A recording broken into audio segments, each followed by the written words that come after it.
anak-anak mulai masuk menjadi murid kelas 1 SD, tepatnya di SD Yosudarso. Ingat ya, anak-anak hari ini sudah kelas 1, bukan anak TK lagi.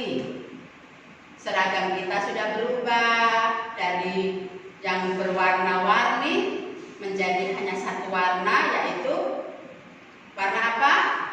Putih dan merah.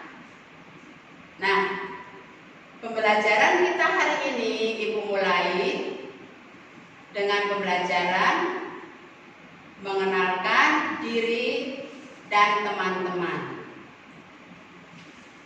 Beberapa hari yang lalu, atau tepatnya itu 3 hari, anak-anak sudah berkenalan dengan ibu bapak guru, dengan teman-teman semua, meskipun hanya melalui Zoom. Ibu juga masih mengalami kesulitan, mengalami banyak kekurangan. Untuk itu kita sama-sama maklum, supaya kita juga sama-sama nyaman dan sama-sama enak. Pada pembelajaran ini kita belajar tema 1 dengan tema diriku. Pada tema diriku ini ada 4 subtemanya, tetapi kali ini Ibu akan memulai dengan subtema yang ke-1 juga. Jadi tema 1, subtema 1. Tema 1 tentang diriku. Subtemanya adalah aku dan teman baru. Sayangnya kita tidak bisa bertatap muka, sehingga kita tidak bisa tahu siapa-siapa, ciri-cirinya bagaimana, hanya kita sekilas lihat di layar. Tetapi sudah cukup buat kita untuk mengenal teman-teman kita ini. Ya, dari kelas 1A sampai kelas 1F kita memiliki banyak teman. Nah, anak-anak harus bijak, harus menjadi anak yang baik, harus menjadi anak yang mengerti. Ingat ya, kalau ibu mengharapkan anak-anak itu menjadi anak yang baik, bukan cukup pintar saja, tetapi baik. Nah, teman kita ini banyak, maka anak-anak harus bisa memilih teman mana yang baik, atau mana yang bijak, mana yang bisa mengerti kita. Begitu yang Ibu harapkan ya.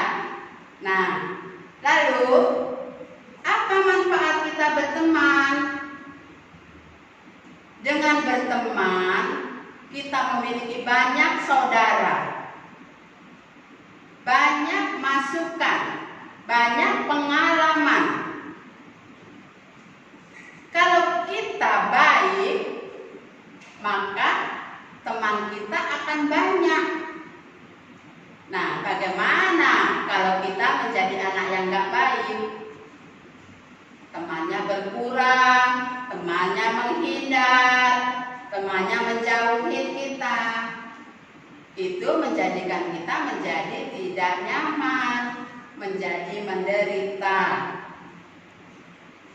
Untuk itu, selama kita berteman, kita harus bisa memahami teman yang satu dan teman yang lain, bisa menerima kelebihan teman yang satu dan kelebihan teman yang lain, juga bisa menerima kekurangan dari teman-teman kita.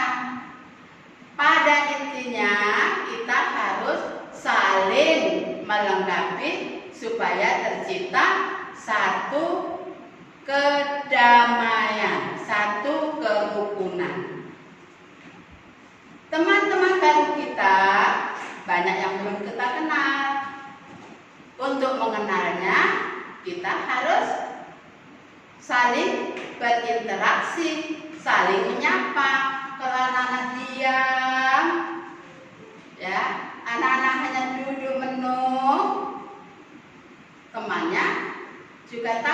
untuk datang.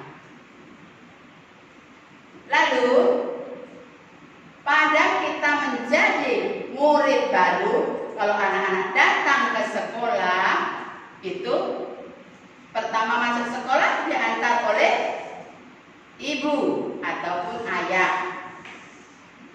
Sampai di sekolah kita berjumpa dengan guru. Dan tadi yang di awal kita berjumpa dengan teman yang baru. Setelah kita berjumpa guru, kita berjumpa teman, yang kita lakukan, kita berkenalan. Saat berkenalan, kita biasanya menyebutkan nama, berjabat tangan, atau bahkan yang lebih luasnya menyebutkan hobi, menyebutkan makanan kesukaannya, menyebutkan alamat tempat tinggalnya. Itu nanti kita akan pelajari lebih lanjut di materi-materi berikutnya. Kita belajarnya sedikit-sedikit dulu ya anak-anak, kan anak-anak masih baru. Nanti kalau ibu kasih tugasnya banyak-banyak, nanti kalau nangis mamanya yang susah. Nanti cari ibu lagi ke sekolah, padahal nggak boleh kita jumpa loh, ini ceritanya ya. Oke, baik. Kalau kita sudah di sekolah, kalau kita belajar tatap muka, kita di sekolah, di sana kita akan menerima pelajaran dari Bapak Ibu guru. Saat sampai, kita memberi salam. Begitupun juga kalau kita mau berangkat, kita pamit kepada ayah ataupun ibu. Setelah itu, di sekolah kita belajar. Di buku nanti anak-anak bisa lihat. Kita nanti belajar dari buku penanya halaman 1 sampai 22. Di sana nanti kita akan mempelajari yang namanya vokal dan konsonan. Di vokal,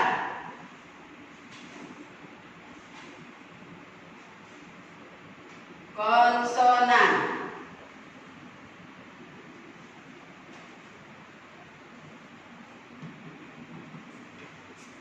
Karena anak-anak masih memulai pelajaran, apa itu yang disebut vokal dan apa itu yang disebut konsonan, ibu mengajarnya yang secara sederhana juga. Kalau kita bilang vokal itu huruf hidup, konsonan itu huruf mati.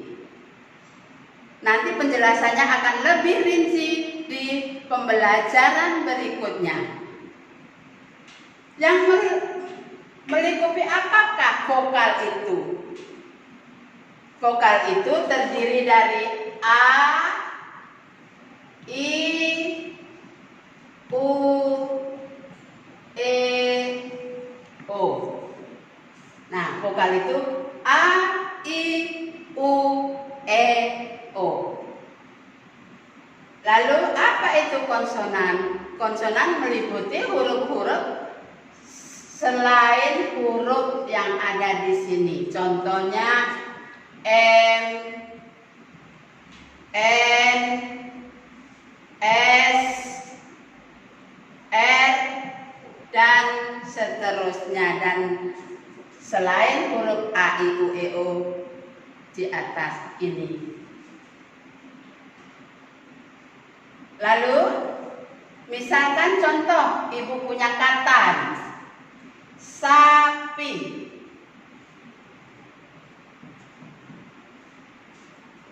Anak-anak harus tahu mana yang disebut konsonan dan mana yang disebut vokal. Nih, sapi memiliki huruf vokal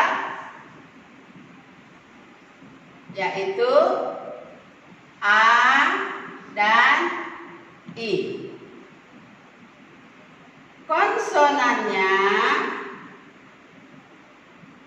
konsonannya yaitu S dan P. S, P. Ini konsonannya.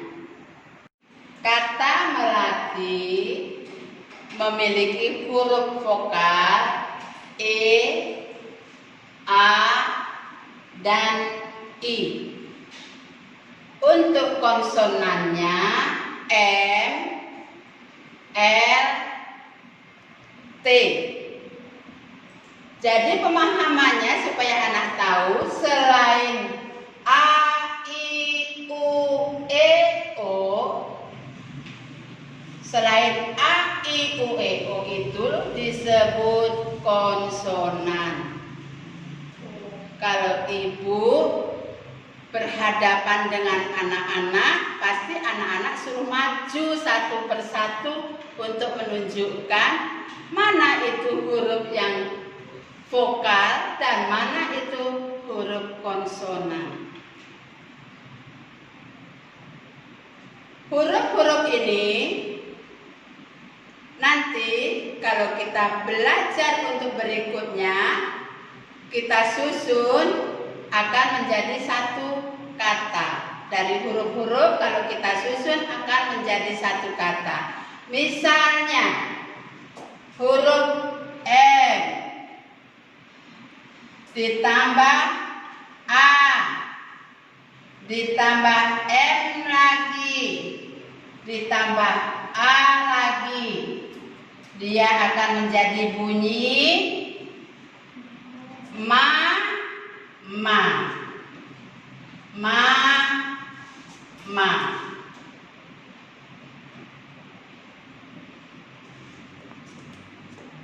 Mama, anak-anak punya mama semuanya di rumah. Belajar daring ini yang paling banyak mendampingi anak-anak mama. Tapi ingat, selama pembelajaran daring ini, anak-anak juga seolah-olah belajar ada di sekolah, bersikap seperti pada saat di sekolah. Jangan karena daring di rumah, mamanya mendikte sambil tidur, anak-anak sambil baring-baring. Itu menunjukkan sikap yang tidak disiplin, sikap yang tidak tertib, sikap yang tidak mematuhi aturan yang sudah disepakati. Nah, kembali pertanyaan ibu, apakah itu suatu hal yang baik? Kembali kita tanyakan ke diri kita. Kalau anak-anak nggak ngerti, coba tanya sama mama. Ma, kalau kita belajar sambil tidur baik enggak, Ma?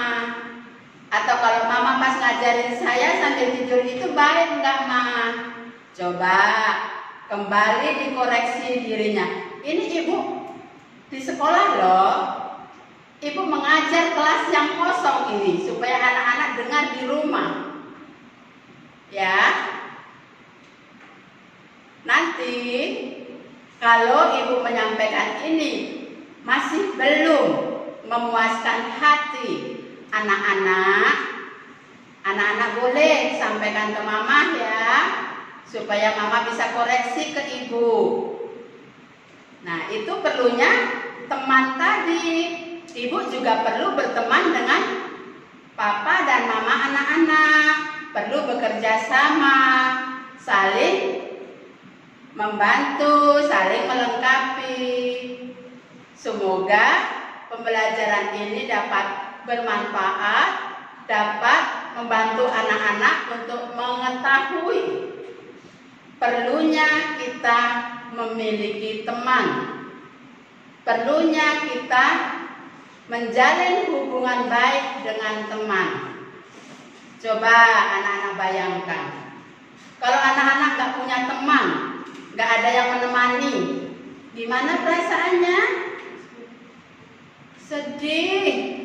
Ibu juga. Ibu kalau datang ke sekolah, ada teman ibu yang gak menyapa ibu, ibu bertanya dalam hati ibu, kenapa kawanku itu nggak mau nyapa saya? Nah, jadi anak-anak ingat, berteman, menjalin hubungan yang baik, menjadi juga anak yang baik, supaya anak-anak juga diterima baik oleh teman-teman yang lain.